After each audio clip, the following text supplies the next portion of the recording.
안녕하세요. 오늘은 정말 많은 분들이 영적인 여정에서 한 번쯤, 아니 어쩌면 계속 부딪히는 질문일 텐데요. 아, 이 생각이 내 생각일까? 아니면 정말 하나님이 주신 마음일까? 하는 거예요. 저희가 여러분이 보내주신 자료들을 쭉 살펴봤는데, 와, 이 오래된 질문에 대해서 정말 다양하고 또 깊이 있는 이야기들이 많더라고요. 그래서 오늘은 이 자료들을 가지고 함께 한번 그 답을 찾아가 볼까 합니다. 자, 한번 시작해 볼까요? 네, 이거 정말 중요하고 또 실제적인 질문이죠. 이게 딱 떨어지는 답이 없다 보니까 더 고민하게 되고 또 어쩌면 그 과정에서 더 성장하게 되는 것 같아요. 자료들을 이렇게 쭉 보니까요. 공통적으로 하는 말이 있더라고요. 이게 무슨 비법처럼 딱 하고 얻어지는 기술 이런 게 아니라는 거예요. 오히려 하나님과의 관계 안에서 계속 배우고 또 발전시켜 나가는 하나의 여정이다. 이렇게 보고 있습니다. 아, 여정이요. 맞아요. 그 표현이 참 와닿네요. 마치 외국어 배우는 거랑 좀 비슷할까요? 처음에는 막 어색하고 실수도 하고 그러는데 계속 부딪혀보고 사용하다 보면 어느새 좀 자연스러워지는 것처럼요. 자료 중에 하나는 특히 그 여정에서 마음의 상태를 잘 점검하는 게 중요하다 이렇게 강조하던데요. 근데 단순히 뭐 기분이 좋다 나쁘다 이런 걸 넘어서서 어떤 생각이나 감동이 딱 물 때 그 뒤에 숨어있는 나의 진짜 욕망이 뭘까 혹은 내가 뭘 두려워하고 있나 이런 걸 구체적으로 들여다보라고 하더라고요. 이게 왜 그렇게 중요할까요? 그거 정말 날카로운 지적이신데요. 왜냐면 우리 안에 이렇게 해결되지 않은 상처라든지 아니면 좀 이기적인 욕심 같은 게 있으면요. 그게 마치 필터처럼 작용할 수 있거든요. 그래서 하나님의 뜻을 왜곡해서 듣거나 심지어는 스스로를 속이게 될 수도 있다는 거죠. 아, 필터요. 그럴 수 있겠네요. 네. 그래서 자료들에서 공통적으로 마음의 정직함, 그리고 또 깨어짐, 브로큰니스라는 단어를 중요하게 이야기하는 것 같아요. 근데 여기서 말하는 깨어짐이라는 게요. 그냥 뭐 슬프고 우울한 감정이라기보다는 한 자료에서 표현한 걸 빌리자면 내 계획이나 내 능력으로는 안 되는구나. 오직 하나님의 인도하심과 능력만이 답이구나 하고 인정하고 의지하는 상태. 그런 내적인 항복 상태를 의미하는 것 같아요. 마치 그 시편에서 다윗이 보여주는 아주 솔직한 탄식과 신뢰, 그런 모습처럼요. 아, 그렇군요. 내 힘으로는 안 된다는 걸 인정하는 상태. 그런 마음 상태가 준비될 때, 이게 또 흥미로운 지점인데, 자료들을 보면 때로는 그냥 내 생각처럼 느껴지는 게 사실은 하나님의 생각일 수도 있다고 하더라고요.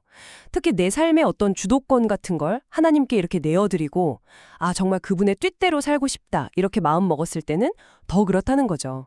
하나님께서 우리의 생각이나 마음을 사용하실 수도 있다는 건데요. 아까 잠깐 언급하셨던 그 쓰레기 이야기가 딱 그런 예시 같아요. 아, 네네. 그 이야기요. 네, 길 가다가 쓰레기가 보이는데 이걸 주우라는 마음이 드는 거예요. 근데 속으로는 아니 굳이 내가 이걸 왜 하는 생각이 들잖아요. 그래도 망설이다가 순종해서 주었더니 바로 다음 모퉁이에 마트가 있어서 너무 쉽게 버릴 수 있었다는 그 경험. 아주 사소해 보이는 순종인데 그게 예상치 못한 방식으로 뭔가 길을 열어주고 확신을 주기도 한다는 거죠. 바로 그겁니다. 예, 그래서 확인, confirmation, 과정이라는 게 중요한 단서로 자주 제시돼요. 어떤 감동이나 생각이 딱 왔는데 이게 진짜 하나님에게서 온 건지 확신하기 어려울 때 있잖아요. 네, 많죠. 그럴 때 주변 사람들 특히 좀 신뢰할 만한 영적 공동체나 리더의 조언을 듣는다거나 아니면 성경 말씀을 찾아봤는데 딱 맞아떨어진다거나 혹은 마음속에 어떤 설명하기 어려운 깊은 평안함이 찾아온다거나 아니면 뭐 상황 자체가 너무 자연스럽게 흘러가면서 아, 이게 맞구나 하고 깨닫게 되는 경우가 많다는 거죠. 한 자료에서는 되게 중요한 결정을 앞두고 아내분한테 조언을 구했는데 자기가 기도하면서 받았던 마음이랑 정확하게 일치하는 답을 들어서 큰 확신을 얻었던 그런 경험도 나누더라고요. 와, 정말 다양한 방식으로 확인을 받을 수 있군요. 그런데 또 다른 자료에서는요, 이 확인이라는 것에 너무 의존하게 되면 오히려 스스로 분별하고 또 믿음으로 발걸음을 내리는 그런 개인적인 성장이 좀 더뎌질 수도 있다. 이런 우려도 있더라고요. 이 균형은 어떻게 잡아야 할까요? 좀 어렵네요. 네, 그것도 정말 중요한 질문이에요. 그래서 자료들이 공통적으로 강조하는 태도가 뭐냐면 실수를 너무 두려워하지 말라는 거예요.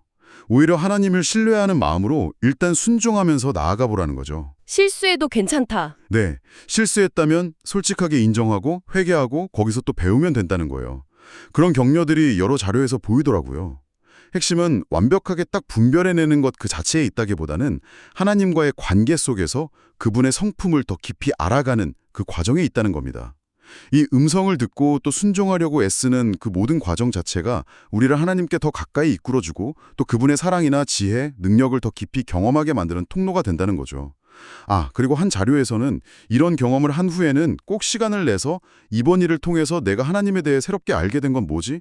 하나님은 어떤 분이시지? 하고 성찰해보고 또 성경을 통해서 그걸 확인해보는 시간을 가지려고 권면하기도 했어요. 네. 자, 오늘 여러분의 소중한 자료들을 통해서 쭉 살펴본 내용들을 한번 정리해 보면요.